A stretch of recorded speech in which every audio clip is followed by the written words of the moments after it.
How are you guys doing? My name's Danny Gutierrez. Thank you for joining me on this episode of Total Fight Mike.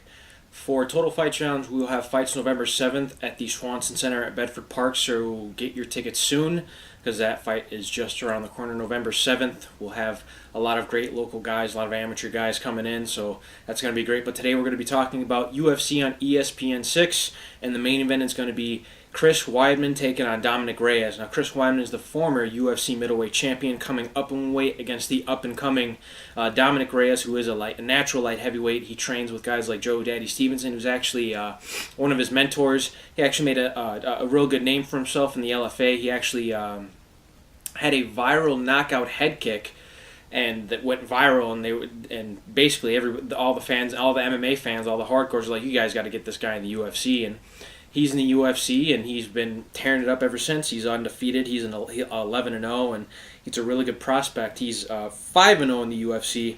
His biggest wins are against Jared Cannonier, which was a first-round knockout, and he dominated Ovince St. Preux, and he had a very close fight against the highly ranked, highly regarded Volkan Ozdemir, who was on a losing streak himself. But that was a really tough fight. That was a really good test for Dominic Reyes. It was a really good fight. Now, going into his style, he's actually pretty well-rounded. When you look at Dominic Reyes, he's a southpaw. He's a long, lanky guy. He's got 77 inches in reach. He's 6'4".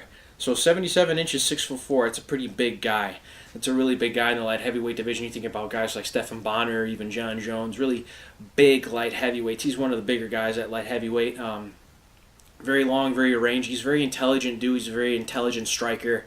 He loves to disguise that left kick, whether it's to the legs, to the body, or the head. Excuse me, guys. Sorry. But he loves to disguise his kicks. He loves utilizing his left rear kick, and his check lead right hook is very good. He's got a very sneaky left uppercut that he likes to disguise with his lead right hook. So he's got a very intelligent approach when it comes to his striking. He's very good at distance control. He's very good at utilizing his straight punches, and his footwork. When it comes to his footwork, he's very light on his feet for a big guy, but he's very good at cutting angles with his hooks and setting up combinations with his footwork, cutting those angles. He will also initiate in the clinch if he feels like that his opponent is kind of disrupting his range, kind of getting into his space.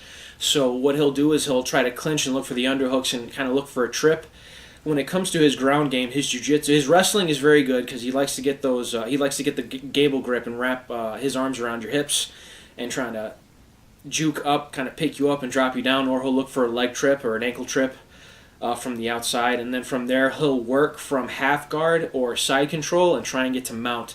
He likes to mix it up with a lot of ground and pound. He's very I won't say basic, but I will say basic. He does have very basic jiu-jitsu. It's very fundamentally sound. It's very fundamentally sound jiu-jitsu. He's very disciplined with his jiu-jitsu. He likes to advance and pass as far as he can. One of his wins in the UFC is via rear naked choke, but that was due to him lighting a guy up on the feet and dropping him, and then he got his back.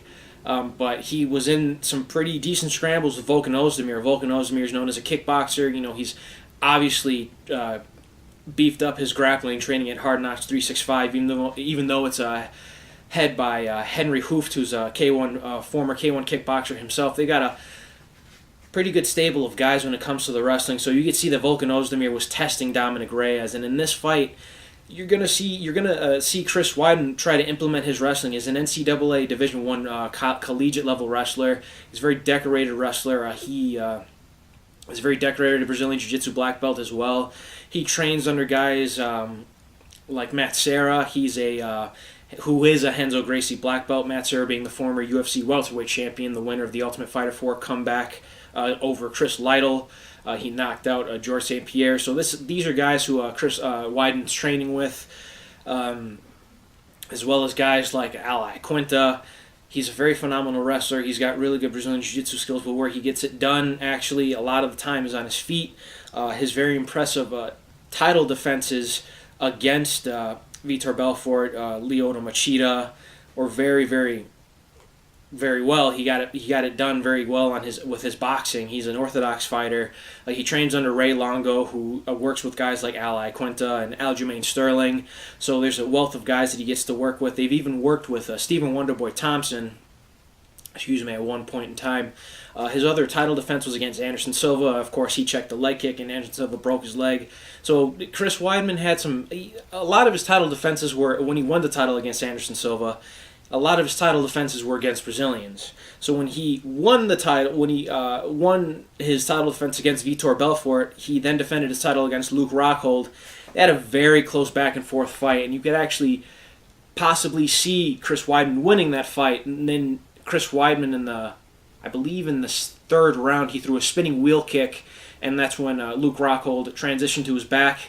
He took him down, and then he advanced him out, and had initiated some pretty devastating ground and pound from the top. Chris Weidman saw the next round, but it was more of the same. It was Luke Rockhold taking down at least on paper, the superior wrestler. But at that time, Luke Rockhold was working at AKA, and now he's working at Hard Knocks 365. But he was working at AKA at that time with guys like Cain Velasquez and Daniel Cormier and really high-level wrestlers at that time. So you could see that he was really prepared for the wrestling of Chris Weidman at that point.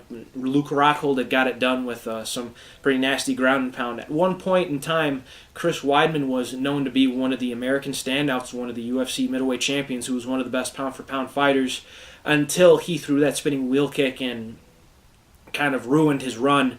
And after that, it's been pretty downhill for him, unfortunately. He's only won one out of his last 4 fights, and that was against Calvin Gastelum. His other 3 fights, it was a knockout by Yoel Romero. It was a very interestingly controversial TKO loss to Gegard Mousasi, who's now in Bellator, who's a former Bellator middleweight champion. And then his last knockout loss, which is his last fight, he got knocked out by Jacare Souza in a fight that he was actually winning. Now, if you watch that fight, you could see a lot of what Chris Weidman's great at. Jacare Souza is a former Strikeforce middleweight champion, a highly decorated Brazilian Jiu-Jitsu black belt, had actually beaten Damian Maia in a Brazilian Jiu-Jitsu tournament with the gi tournament.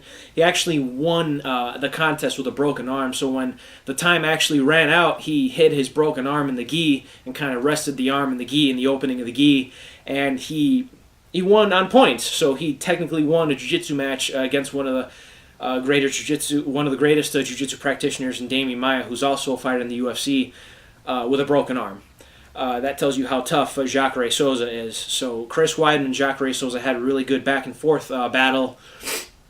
You actually saw the superior boxing of Chris Weidman take place in that fight. He was really using his distance. He was really light on his feet. He was controlling the range, and there was just one point in time where he stayed complacent with his feet just for a little bit.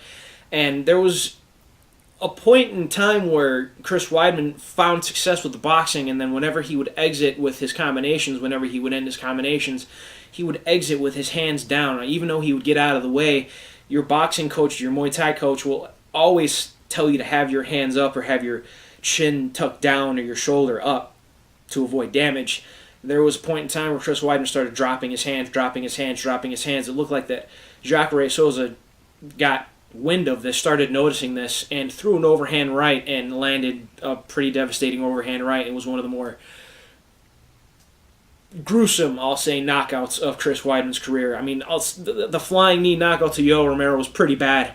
Yoel Romero juked his hips down like he was going to go, as if he was going to go for a takedown.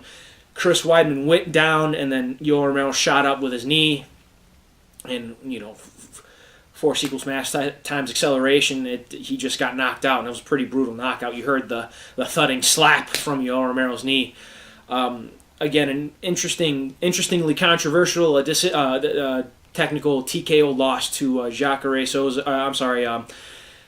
Gegard Mousasi, who's also fought Jacare Souza. But Jacare Souza was getting pieced up, but he dug deep and got in his face and threw that overhand right and dropped Chris Weidman. Now, Chris Weidman this is kind of the refresh point for Chris Weidman's career, and it's not going to be easy for him. He's got to dig deep. He's fighting a tough, up-and-coming guy in Dominic Reyes, who is very similarly skillful to him. They're pretty equally skillful, I would say. Dominic Reyes has got some pretty decent wrestling. On paper, Chris Weidman is the more decorated wrestler. Him, of course, being the former UFC middleweight champion, is going to be a very interesting fight for both guys. This is going to be a really good test to see where Chris Weidman stands in his UFC career. Because going 1-3 in your last 4 fights, it's pretty tough, especially when all of those losses have been finishes. Again, he got an arm triangle choke finish against a young, spry Calvin Gastelum, who is smaller. Chris Weidman was able to use his size and his superior wrestling and his superior Brazilian Jiu-Jitsu to get that arm triangle and advance the superior position and use his size to kind of suffocate Calvin Gastelum's hip escapes in his defensive Brazilian Jiu-Jitsu. But is he going to be able to take down a bigger, stronger guy who's used to fighting guys his size who are a little bit bigger than him? So it's going to be interesting. Again, guys, November 7th will be Total Fight Challenge. This coming Saturday is UFC on ESPN 6, and it will be Dominic Reyes versus the former UFC middleweight champion, Chris Weidman, who's coming up to 205. That is your main event. So like the video, subscribe to the channel. Thank you guys so much for watching, and I will see you guys in the sequel. Peace.